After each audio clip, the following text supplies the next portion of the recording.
The U.S. federal government will investigate Cold War-era weaponization of ticks and tick-borne diseases.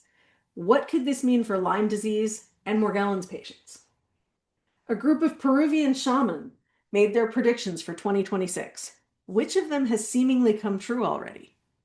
I'm Chris Daly. I'm here with Ryan Geckner. And recently, unsealed British files reveal an extraterrestrial tech recovery effort throughout the 1990s. Does this move us closer to disclosure? This is Beyond the Headlines. All right, so we're finally talking about something different. Not Guy Atlas this time. This time. Yeah, we'll talk about that again at some point. So let's start off with this tick-borne disease issue. Mm-hmm. So President Trump has signed an order to, and I quote, review and report on biological weapons experiments on and in relation to ticks and tick-borne diseases. Interesting. This is really interesting. Mm-hmm. And I mean, it's a little bit surprising to me that this is actually happening. It's not surprising to me that it needs to be done. Yeah. So there's an amendment tacked onto a fiscal bill by New Jersey Rep. Chris Smith, and this is to the National Defense Authorization Act for fiscal year 2026. It's going to review the uses of ticks between the years of 1945 and 1972. So, the immediate post-World War II era on up through the early 70s. Mm-hmm. We first saw this on the Bitten Files, which is Chris Newby's Substack investigating Lyme disease. You probably remember us talking about Chris Newby previously during our Morgellons episode because she has been investigating Lyme disease for quite some time and learned a whole lot of fascinating things about the possibility that this was a weapon, that Lyme disease may in fact have been a bioweapon. So her book partially inspired this amendment and the desire for investigation by legislators. So it's exciting that that's finally happening. It's taken a minute. Yeah. If you've done any deep dives on Bitten, you will probably see pictures of Representative Smith on the floor of Congress with this book. He is the one that has kind of, sort of taken the charge or led the charge with this since the book came out. He read it and was like, this is crazy. We need to actually investigate this. And it really is crazy. Yeah, and he's been trying to get an amendment onto a bill for a while. I think since right around the time the book came out. So this has been kind of in the works for a minute. Now, one interesting thing also is that the original amendment was broader. It was any insect-borne weapon, but it has now been narrowed to focus solely on ticks. And I'm interested in why that happened. I don't know why. Yeah. Why that narrowing? I do think there's been a lot of work on ticks, but I think there's some things going on with other insects as well. Yeah. So the military has also retained the ability to redact any findings, which of course I think that's always true. Yeah, I guess. I mean, I don't think there's ever a time when the military can't jump in and say, well, wait a second, we can't do that. Gotta get in there with our Sharpie real quick. Right. So just to know that just because this is happening doesn't mean we're suddenly going to learn everything. True. So the head of the Government Accountability Office, Arise Williams-Brown, has 2 years to present 3 things. And the interesting piece that I believe you were saying before, these 3 things are very similar to the things that were requested with disclosure. Yeah, so if you're at all familiar with any of the UAP hearings that happened over the last 4 or 5 years, these asks from this amendment are pretty similar to what got us those hearings. So I think for me, when I saw this news, that I was most interested in that because we learned a whole lot out of those UAP hearings. I mean, they didn't come out and say, oh, well, there's aliens.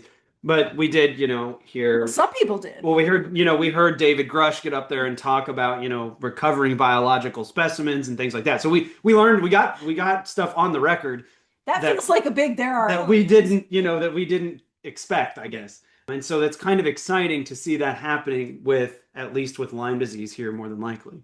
Right. So those 3 things. First off, it's a list of research projects that fall under the amendment and an assessment of their scope. So what are the research projects and how big are they? Whether or not this investigation led to a determination that ticks from these projects were released outside of a facility, which this includes unintentional releasing. So, to me, that's whoops. Yeah, well, I mean, if you've done any, I think we mentioned this a little bit on the Morgellons episode. I talked a little bit about the book Lab 257, which I wish was more interesting so that I could get through it. It's about Plum Island, and it's this facility where the military was involved and the USDA was involved, and there's some speculation that perhaps that's where Lyme disease may have been weaponized. And it's at a part of Long Island Sound that is swimmable for deer. And they think that that is possibly a way that Lyme disease could have gotten from Plum Island, if that's where it originated, to Lyme, Connecticut, because it's literally right across the sound from Plum Makes Island. a lot of sense. Yeah. So there's that. So the third thing that has to be presented is whether or not this investigation led to a determination that documents related to these projects were ever destroyed, either intentionally or unintentionally. That's a really particularly interesting point to me. Are documents being destroyed? Yes. And I think part of the issue is, well, is it intentional or unintentional? Of course, they're going to say it's unintentional no matter what. Well, okay, yeah. I mean, I'm initially skeptical of that as well, but I think a little bit about like military records. There was a fire at a military records facility in St. Louis, and so there's a lot of records that are like inaccessible Right. because they were destroyed unintentionally. Unless someone set the fire, I don't know. Well, there is also, research projects, and I mean, we know this because we're constantly conducting research.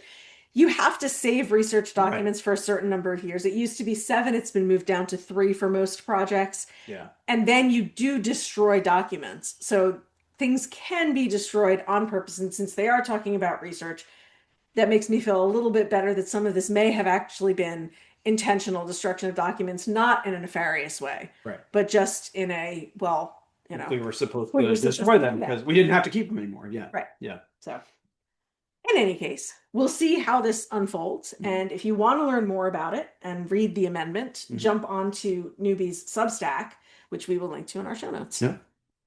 So, since it is the new year, everyone's making resolutions and predictions, including a group of Peruvian shaman who apparently get together every year to make predictions for the new year.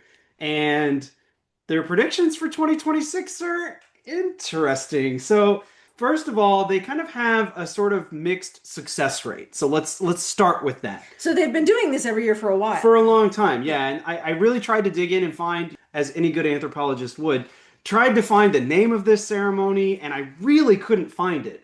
So if anyone's got some leads on what this actually is called, I would love to know. But their predictions for 2026, now these were made right at the end of 2025, and they were first that Venezuelan President Maduro would flee from Venezuela and no longer be the president, that President Trump would fall seriously ill, and that the Russian war with Ukraine would come to an end. Now, as you're probably aware, the Venezuelan President Nicolas Maduro has been removed from office, although he was captured by American military personnel. So that seems like it's sort of come true, but maybe not. I would argue maybe it has. Maybe. And the way I look at that is when you make these predictions, I mean, they're not seeing very specifically exactly what's happening. And if you're trying to interpret what's happening and he's leaving the country, I mean, interpreting it exactly the way it happened, I think would be challenging. Yeah. So it could be that they really did predict this and, just didn't understand that it would be American military and all of that. Yeah. So I think I'm going to give them the benefit of the doubt on that one. So those are their predictions for the year. I guess we'll see how they fare. All right. We have some secret military files from the British military that are being opened up. So this is very similar to what we've done in this country, opening up classified records and things. And so the British are doing this as well. And this is specifically looking at UAP phenomena and trying to recover extraterrestrial technology. And this was from the 1990s. So they're opening up some things from a couple of decades ago. Well, I guess 30 years ago at this point. Yeah. So we'll see what they have to say. They have some newly released memos that show that British military officials treated UAP sightings as potential threats and orchestrated plans to recover extraterrestrial tech. We have a statement that, and this is a quote from 1997, Logic would indicate that if significant numbers are reporting seeing strange objects in the sky, then there may be a basis in fact. I love that quote. It's a good one. It's a really good one. Then we have a discussion of you're probably familiar with this, the 1980 UFO landing in Rendlesham Forest. And what's interesting about this statement is that it says it's been confirmed. And that's a quote, confirmed. Confirmed by U.S. military personnel. There's some really interesting things about Rendlesham Forest, and it's something we can delve into at some point. But the fact that they say confirmed is really interesting. It's an interesting choice, yes. So, what does this mean for ongoing discussions of disclosure? I don't know. Yeah, I mean, the thing that I found most interesting about this story is that having just watched Age of Disclosure, I actually just read Lou Elizondo's book, Eminent. He talks about what's called the legacy program in the United States, which is this idea that supposedly extraterrestrial tech has been recovered, is being siphoned off to private industry and private government contractors to reverse engineer. And if you read anything online about that claim, there's a lot of smoke being blown about, oh, that's made up, that's not real. But here we have British military memos that were previously sealed telling us that they were trying to do that. Whether or not they were successful is still up in the air, but at least we know that that was a stated goal from, the British Ministry of Defense. So I think that's something. That's not nothing. I'm also really hopeful. This is the second major opening up of records from a country. So we had the US doing it, now we have the UK. Who's next? Yeah. I mean, could this be a nice cascading effect where suddenly we have records opening up from all over the world? I think that would be fascinating, and I hope it does happen. And our last little news story for you is actually an update from us about anomalies. So if you are a listener of the podcast, you probably are aware of our ongoing research project about beliefs and experiences related to all things paranormal. If you're not and you're new to the podcast, welcome. And go listen to an earlier episode where we announced the project and explained kind of what it is and what we hope to do. So it's been open for about 2 months now, and we figured since it's the beginning of the year, it'd be nice to give you all a little bit of an update on where we're at with things. So in the first 2 months, we've had 195 participants, which is decent. It's a decent number. People have participated in every single survey or interview. We have at least one person in all of them, which is really exciting. Even though we initially planned to only recruit within the United States, we expanded a little bit, and expanded a lot of it actually, to include participants from 21 different countries total. 77% of our participants were from the US, but other big players include the UK, Canada, Australia, Sweden, France, Germany, Brazil, and New Zealand. So that's very exciting to get some global perspectives as well.